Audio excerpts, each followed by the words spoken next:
부산 에어부산 여객기에서 불이 났습니다. 서울 지하철 4호선 객실에서 불이 났습니다. 아파트에서 불이 나 어머니와 아들이 숨졌습니다. 이 화재들의 공통된 원인으로 지목된 이것, 바로 리튬이온 배터리입니다.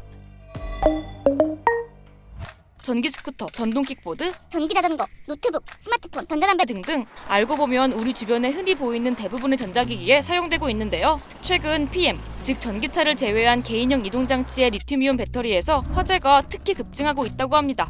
너무 무서워. 예방법 없나? 다른 사람 때문에 죽을 수도 있겠다. 지난 5년간 리튬이온 배터리 관련 화재는 신고된 것만 678건인데요. 이 가운데 92%가 개인형 이동장치 화재였는데 이건 같은 기간 전기차 화재보다 3배 넘게 많이 일어난 거라고 합니다. 특히 2020년 98건이었던 화재 건수는 2023년 179건으로 3년 새 82%나 늘었고 최근에도 리튬이온 배터리 화재는 급증하는 추세라고 합니다. 그런데 이쯤에서 드는 궁금증. 아니 왜 리튬이온 배터리는 일반 배터리보다 화재가 자주 일어나는 걸까요? 저희가 이제 흔히 쓰고 있는 건전지는 한 번 쓰고 나면 버려야 하지만 리튬이온 배터리는 수백 번 이제 충전해 다시 쓸 수가 있는 거죠. 일반적인 배터리보다 훨씬 오래 사용하고 에너지 밀도가 좀 높은 게 이제 좀 특징입니다. 그런데 개인형 이동장치에 장착된 리튬이온 배터리 화재가 특히 위험한 이유가 있다고 합니다. 개인형 이동장치에 사용되는 불량 배터리는 보통 많으면 100개까지 셀을 결합해 만드는데요. 그래서 이 셀 가운데 단 한 개라도 열폭주가 발생하면 다른 셀까지 반응해 불과 몇 초 만에 큰 화재로 번질 수 있다는 거죠. 또 배터리에 불이 나면 순식간에 온도가 1000도까지 치솟고 유독가스도 함께 퍼져 화재 진압이 쉽지 않고요.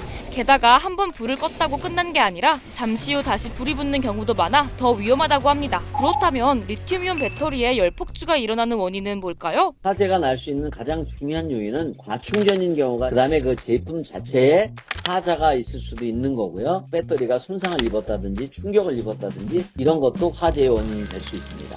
그래서 크랩이 어떻게 하면 리튬이온 배터리 화재를 예방할 수 있을지 직접 알아봤습니다. 전문가들은 대용량 리튬이온 배터리는 기본적으로 실내가 아닌 실외에서 충전해야 한다고 입을 모아 강조합니다. 돌발적으로 화재가 발생하는 경우가 많고 일반 소화기로는 진압이 쉽지 않기 때문인데요. 그래서 중국에서는 전기자전거 등의 실내 충전을 금지하고 있다고 해요. 실내 비상구, 계단 등에서 전기자전거 충전이나 주차를 금지하고 이를 위반할 경우 최대 19만 5천 원의 벌금이 부과된다고 합니다.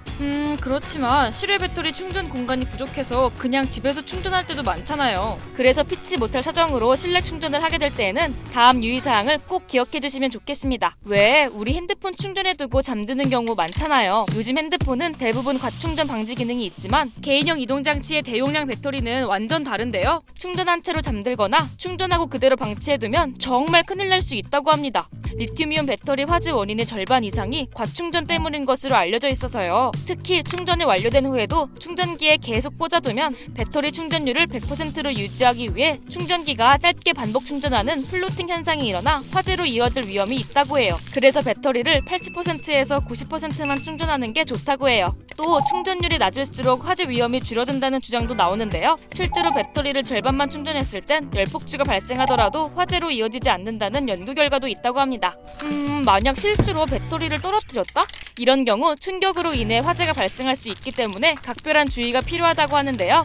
평소에도 배터리에 이상이 없는지 주기적으로 점검하는 것이 좋고요. 혹시 배터리에서 이상한 냄새나 소리가 나거나 변색, 과도한 발열, 모양 변형 등이 나타난다면 즉시 사용을 멈춰야 한다고 해요. 이런 상황에서 전문가들은 배터리 관리 시스템, BMS가 장착된 제품을 선택하는 것이 중요하다고 강조합니다. BMS는 개별 배터리의 전압이나 온도에 이상이 생기지 않게 막아주는 장치인데요. 실내에서 충전을 한다 하더라도 그 배터리 관리를 효율적으로 잘 하는 시스템이 체계가 잘 구축이 되어 있으면 그 배터리에 사고가 일어날 가능성이 많이 줄죠. 그래서 배터리를 구매할 때는 안전을 위해 BMS 탑재 여부와 KC 인증 마크 여부를 반드시 함께 확인해 보시는 것이 좋겠습니다. 그런데 사실 아무리 조심한다고 해도 돌발 화재까지 예방하기는 어렵잖아요. 그렇다면 배터리를 사용하다가 화재가 발생했을 땐 어떻게 대처해야 할까요?